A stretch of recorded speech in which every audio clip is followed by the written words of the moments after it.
Good evening, and thank you for joining Candid Conversations. My name is Muriel, and this is my sister Ruby. We're real sisters sharing real stories within our community. We have a great show in store for you this evening. In honor of Breast Cancer Awareness Month, our topic this evening is on breast cancer.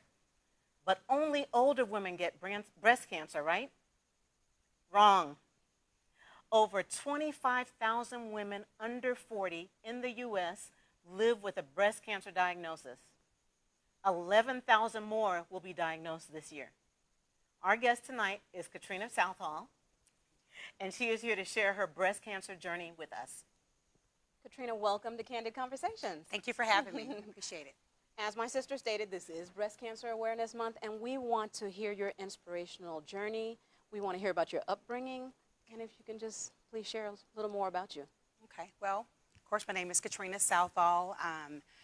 I grew up in a town in Hollywood, Florida. I'm a native Floridian, and I grew up with a family that didn't talk a lot about breast cancer. So I can say in my community, there was a lot of impoverishment there, dilapidated communities, broken families. So, and I was a product of that. Unfortunately, my mother died when I was young. She died from AIDS. So she was, it was probably that gap, and I wish that, sometimes as a parent now, and as a mother, I wish I'd had those conversations now, being a breast cancer survivor.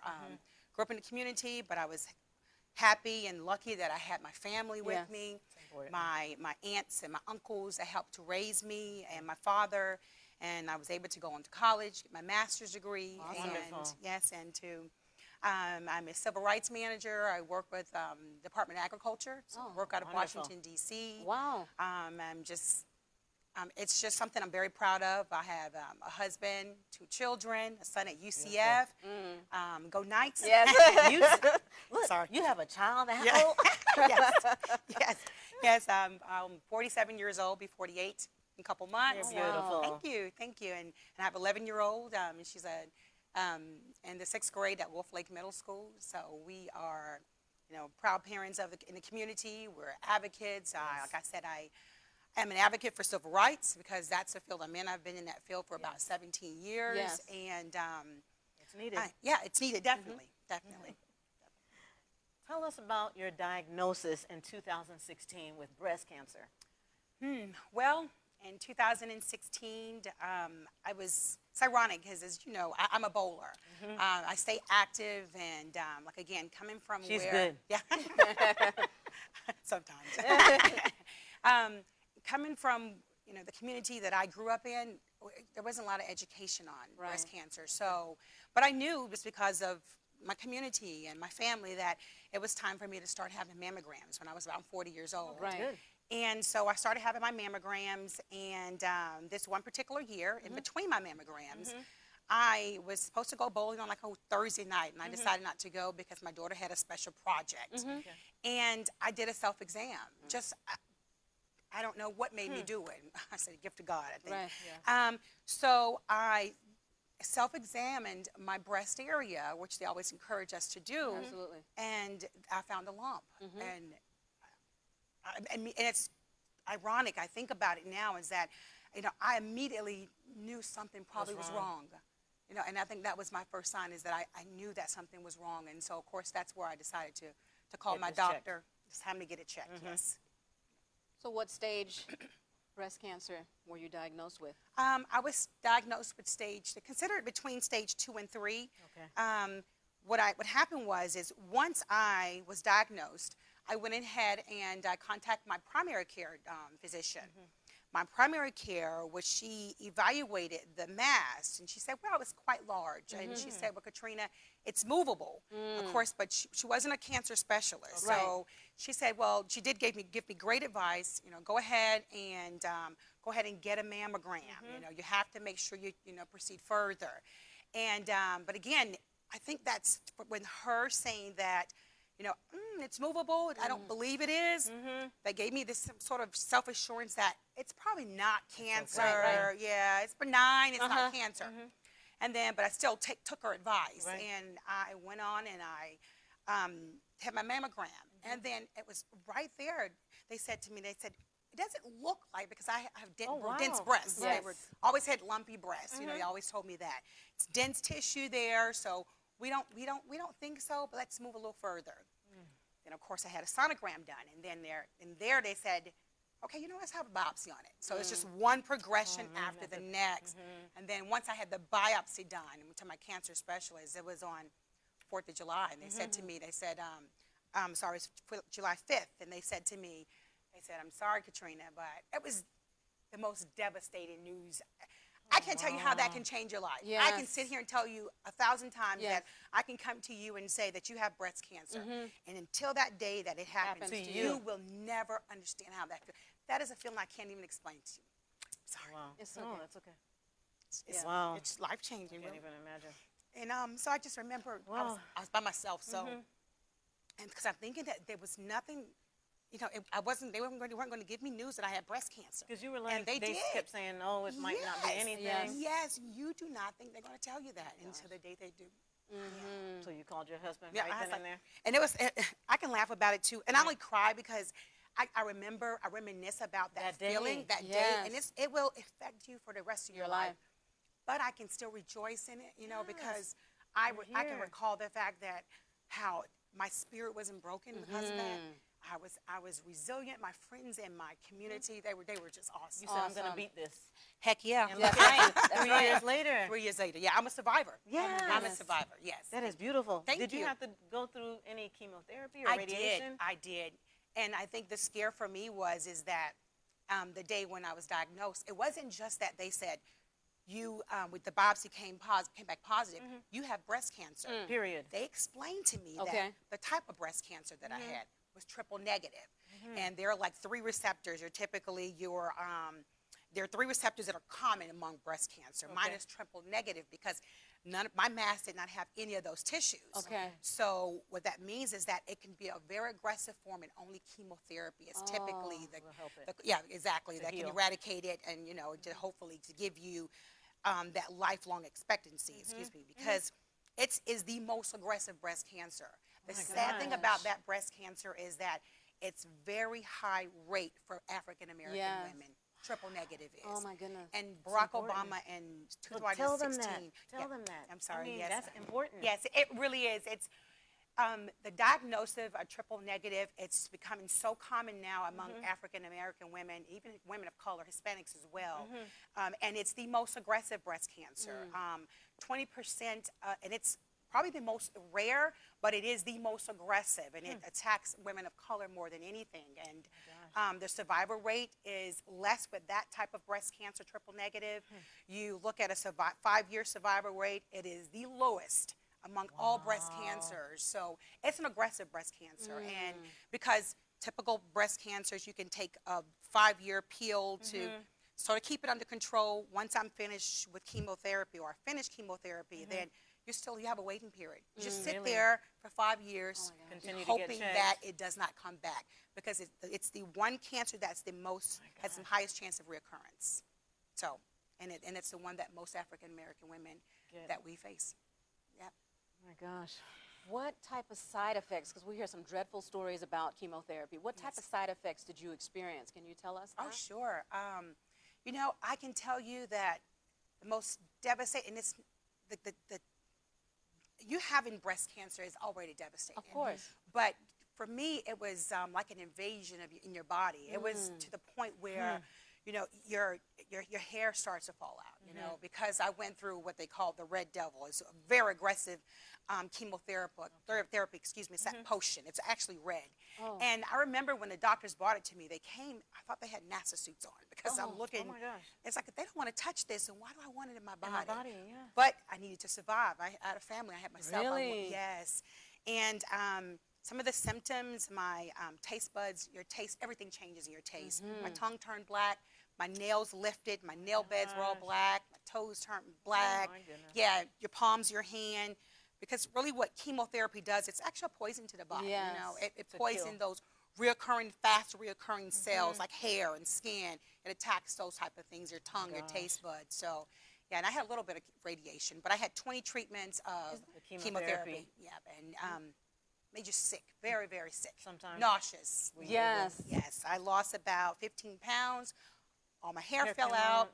eyebrows, my eyelashes, yeah, everything is just, it So stops thankful you're there. here. Yeah. I think that's one of the days that I had seen you Yes. in the hospital, and I was like, oh my gosh, Yeah.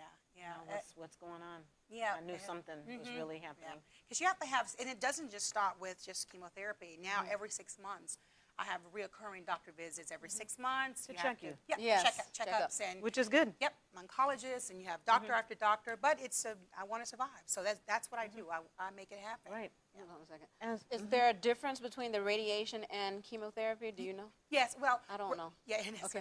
okay. Chemotherapy is actually an injection. I had a port placed in my chest, Okay. wall chest rather. Within that, they instilled all the potions and the medicines, Okay. the poison actually from chemotherapy.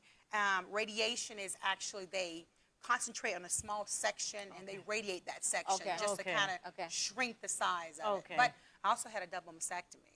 So they decided because of my mass was over 3 centimeters, they decided it was no option at all. They have to take the left breast because I found it in this area here. Yeah. I had to take my left breast, and they gave me the option on the right side. And I just decided because I do didn't it. think I want to go back, just in case. Right. You know, and I read about triple negative, and I do it. knew what the causes and how it could come back. Right. I didn't want to have a second breast for it to attach itself to. But it's always a personal decision. Yes. I read and researched for myself, and went I think ahead and did for it. everyone, it's a personal The best, decision.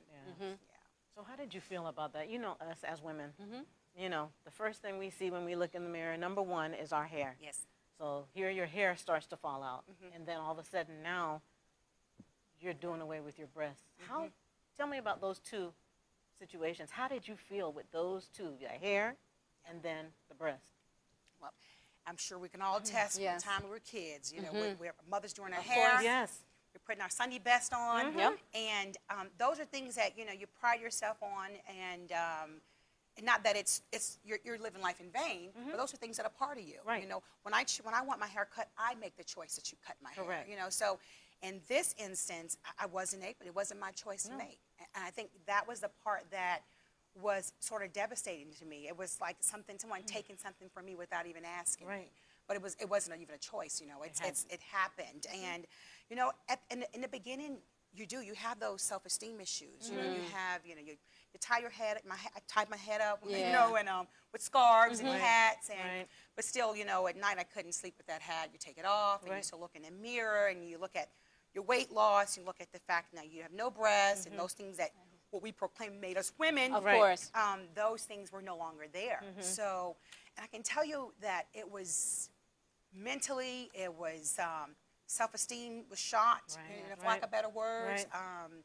It was just, I don't know, I went through I think a state of depression Yes, for a minute. of course. You know, and I remember understandable. even my oncologist, every time I went to a doctor's visit, they'd ask, are you okay? Yeah. Are you okay? Right. You know, do you need to see someone, talk to someone? But again, I had my village, my family, my Thank friends. God for that. Yes, and it was just, Wow. you have to have a great support system. I don't care if it's you don't have family, if it can be your friends, Right. if it can be your neighbors, someone, you have to have a really good support system because Very good. it's really tough going through it by yourself. It Here is. you are. Yeah. So tell us, how did you tackle each day? What did you do to lift your spirits?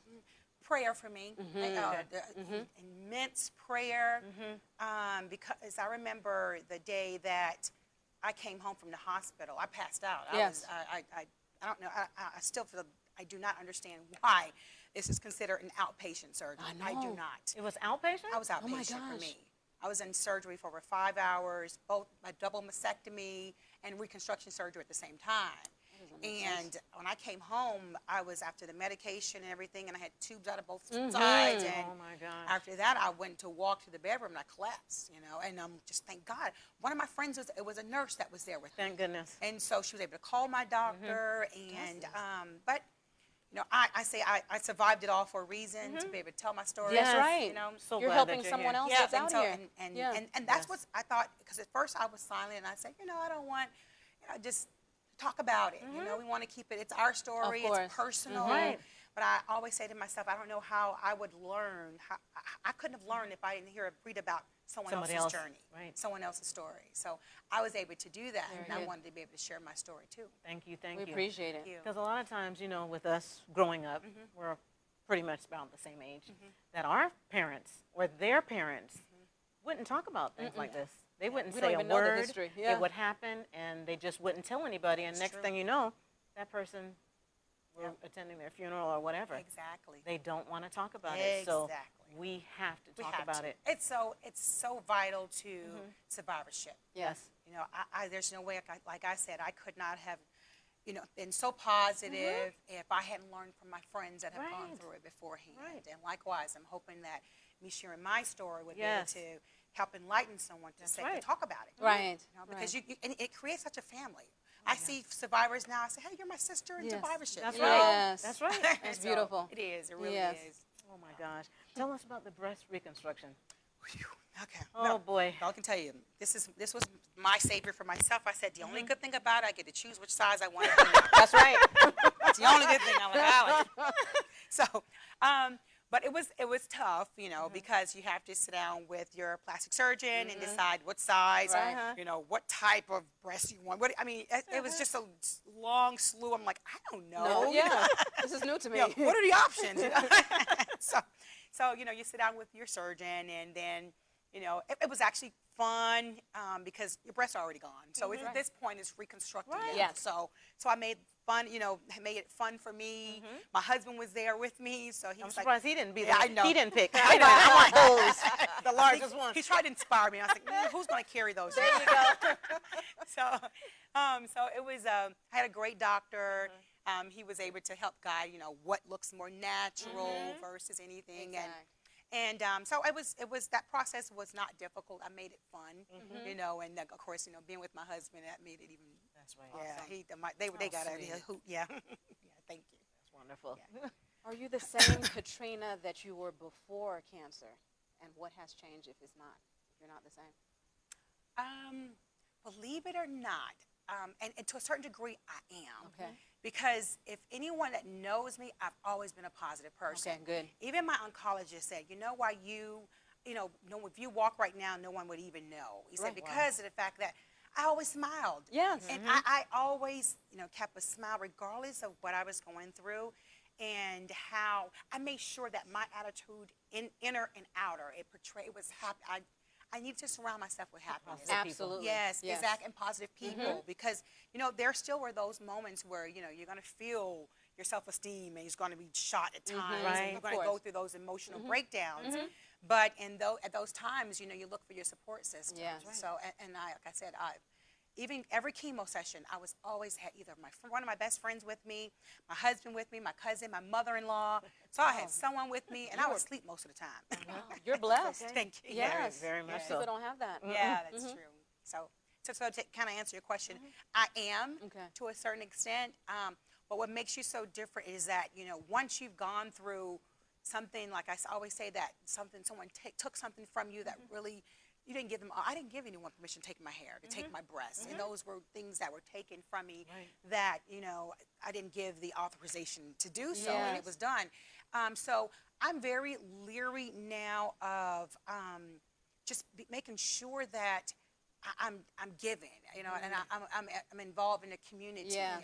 Because it's important. You got to talk about it. We That's have right. to talk You have about to. it. You know, where before I probably could be private, I talk about it. I'm like, and it has even opened me up to things like for instance, when I was young, some of my friends never even knew until I had breast cancer. My mother died from AIDS. Oh. No one ever knew that because I was so private. Of but course. then, you know, you understand that, and I figured out it wasn't then one of my best friends said, my father's first wife did. You know, it's little things like that that it's like, you know, why are you ashamed talk of it? about it. Why? Yeah. Why? Yeah, because This is you're something that- you're taught not to talk about Exactly. it. Don't talk about the Yeah, business. Our exactly. business It's a family outside of the business.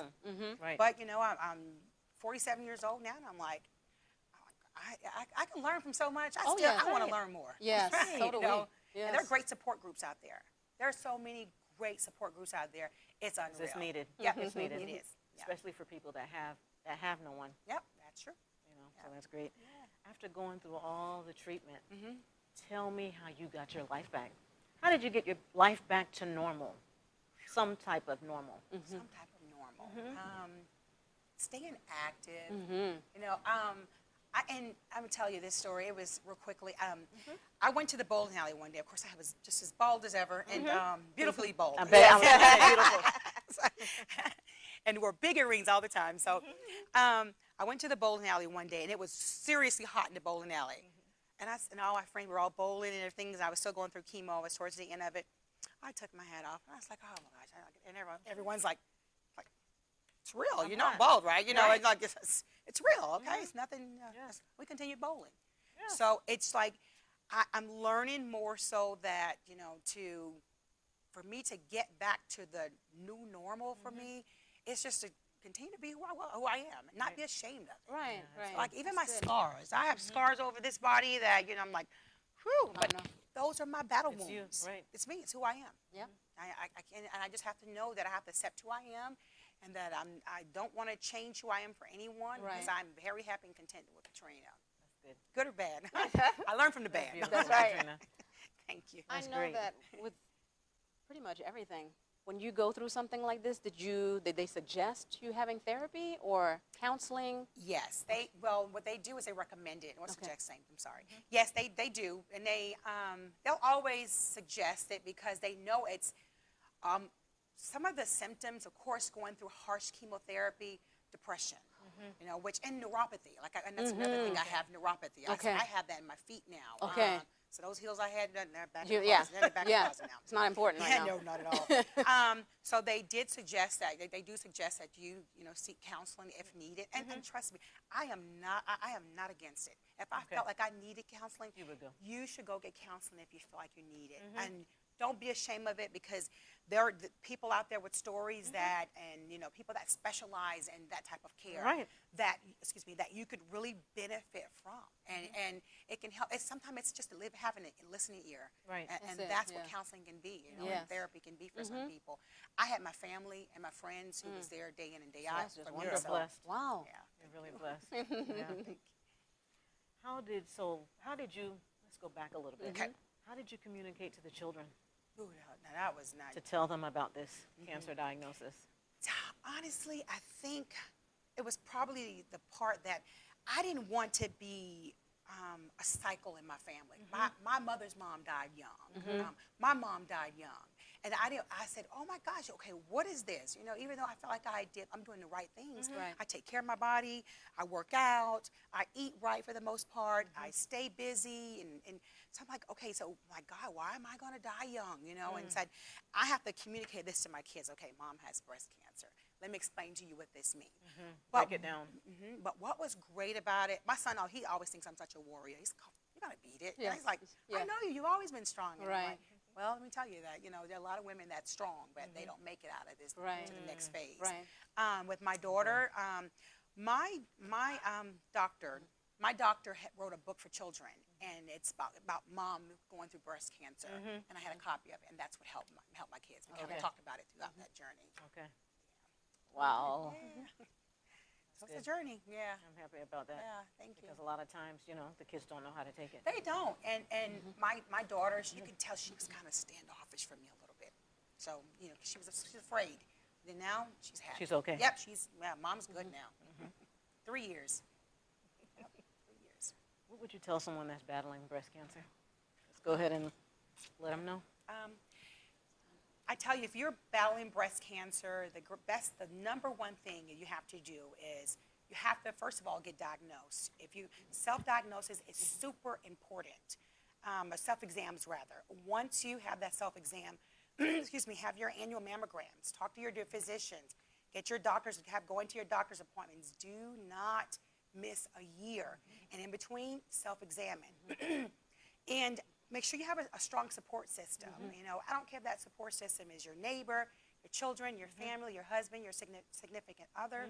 You need to have a strong support system. That could be your church members. And, be sure to smile, to laugh. Those things are key. Very good. So. Thank you so much, Catrina, for being here. We appreciate you. And, your story is just full of hope and resilience and faith. Yes. Faith. Yes. Great word. Yes, thank you once again. Thank you. All right. We hope you all enjoyed the show. Please tune in next Tuesday at 6 p.m. for another Candid Conversation. In closing, breast cancer is a disease in which malignant cells form in the tissues of the breast. 1 in 8 women in the U.S. will develop breast cancer in her lifetime, and on an average, every 2 minutes, a woman is diagnosed with breast cancer in the United States. It is the most common cancer in American women except skin cancer. It is estimated in 2019 that 268,600 new cases of invasive breast cancer are expected to be diagnosed in women in the U.S., along with 930 new cases of non-invasive breast cancer. About 2670 new cases of invasive breast cancer are expected to be diagnosed in men in 2019. Yes, it does occur in men as well. We thank you for tuning in to Candid Conversations.